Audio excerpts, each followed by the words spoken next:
problem with it, I swear.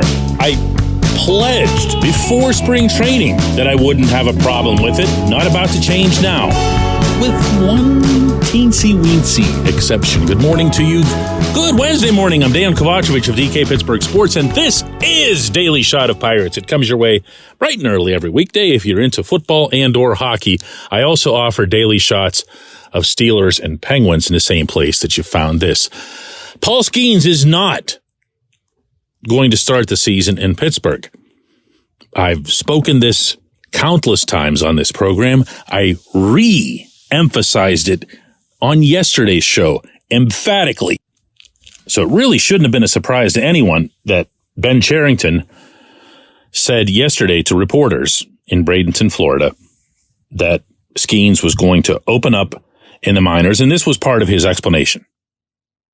It's just a matter of where he is in his career and not having had the opportunity yet to experience everything that comes along with being a professional pitcher. So, he hasn't yet quite had the opportunity to adjust to a professional schedule in terms of, tends to be shorter rest between starts and things like that. He's pitched 6 2/3 professional innings. So there's just things that happen inside the game that he hasn't yet had a chance to experience in pro ball. And this, in turn, was part of Skenes' reaction to it.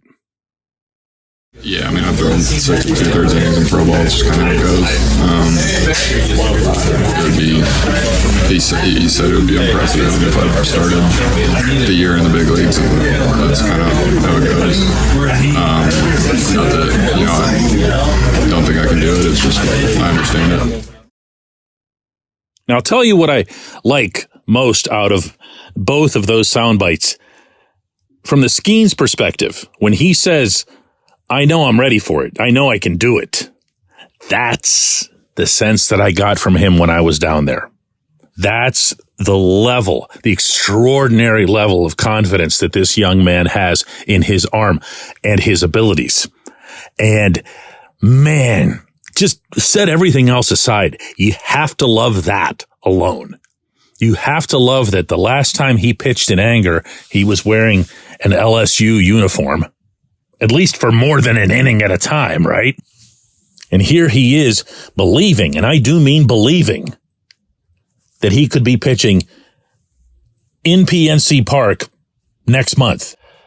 That's a great, great trait for him to have. You'd much, much rather have that than the alternative.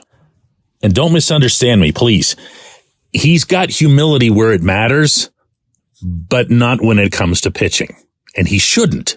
He can do things with his right arm that other humans can't do. He knows that. And that leads into what one scout told me after an outing in Sarasota last week, his first spring outing, leads to a repeatable delivery. That was what the scout liked more than anything else. Everything that he does looks repeatable. It doesn't look like it would be thrown out of whack. And when you're being coached by Oscar Marin and the Pirates, that's a super valuable trait to have, because they won't recognize if you do go out of whack. And if you do go out of whack, they won't be able to fix it. So the fact that he can kind of pilot himself is just one of the most uplifting things that I heard in my week there. But that doesn't mean that he's ready for the majors. Cherington, as you heard, emphasized more than anything else building up a routine where he can be ready to Derek Shelton, available and fresh and healthy on 4 days rest. That's where he has to get to. And he has to get there safely. He has to get there in a way that doesn't risk this phenomenally valuable asset. I am not going to begrudge the Pirates that.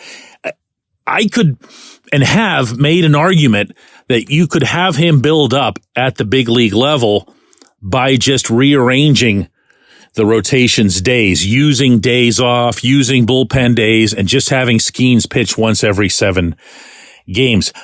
But the other part of the adjustment that you don't want to mess with is the caliber of hitter, the kind of patience that a hitter in the majors will show versus one in the minors, even at the AAA level. They'll wear you down. They'll work you.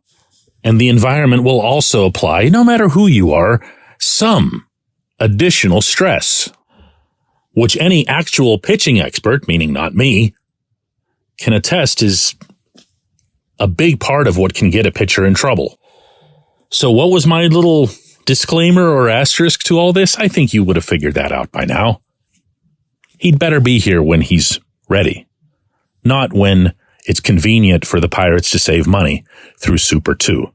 All eyes are going to be and should be on this kid. Everything that he does, whether it's Altoona, Indianapolis, whatever it is that works best for his program. And if he pitches lights out, and he's throwing all of his pitches for strikes, and he's very, very, very evidently, meaning evident to the baseball world, evident even to casual observers, doing what he's supposed to do, and they're still hiding him down there in June. I shouldn't say still. See, there comes my cynicism. If they're hiding him down there or trying to hide him in June, it'll be really obvious what they're doing, and it'll be really, really wrong. And if it seems unfair that I'm getting preemptively angry about something, they're the Pirates. They've earned this. When we come back, J1Q. This portion of Daily Shot of Pirates is brought to you by our friends at North Shore Tavern, that's directly across Federal Street from PNC Park. It's home of Steak on a Stone, an eating experience, underscoring the word experience. The steak is brought to you partially cooked on an 800-degree stone, and you do the rest. It's a ton of fun, it's a great meal, and it's a baseball atmosphere like no other in Pittsburgh. North Shore Tavern, right across Federal Street from PNC Park.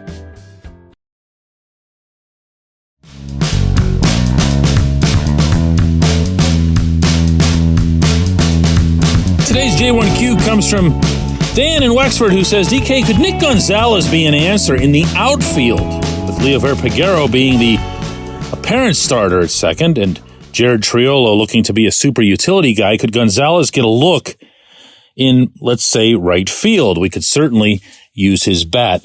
Dan, I'm not so sure that you could use his bat, but I'll go about my answer backward here, which is, could Gonzalez play the outfield?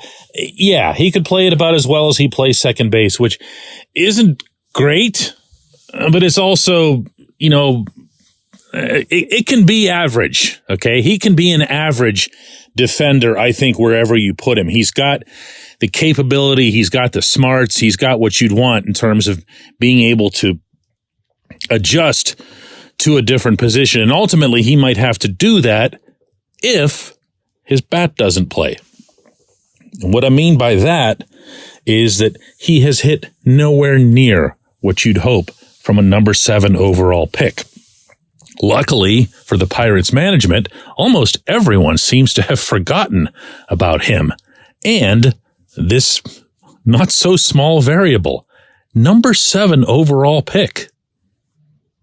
And what he did in the majors last year through 115 at-bats was strike out 36 times, pretty much once every 3 at-bats, a 209 average, a 616 OPS. That's not it. And what's most alarming about that is that there's been a real consistency about the strikeouts at every level. At every stop, he has swung and missed at way too many pitches. Now, if you're looking for bright signs, and I'm going to presume this is why you're asking, in the spring so far, Gonzalez is 5 for 17. 2 of those hits were doubles, but the most important thing, he's only struck out twice. Now, as we go deeper into the spring, we're going to see more pitchers throwing more junk.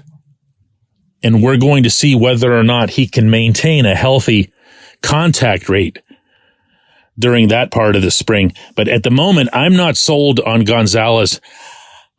I'm not saying this to be mean. I'm not sold on Gonzalez even being on the active roster, much less having some sort of significant role.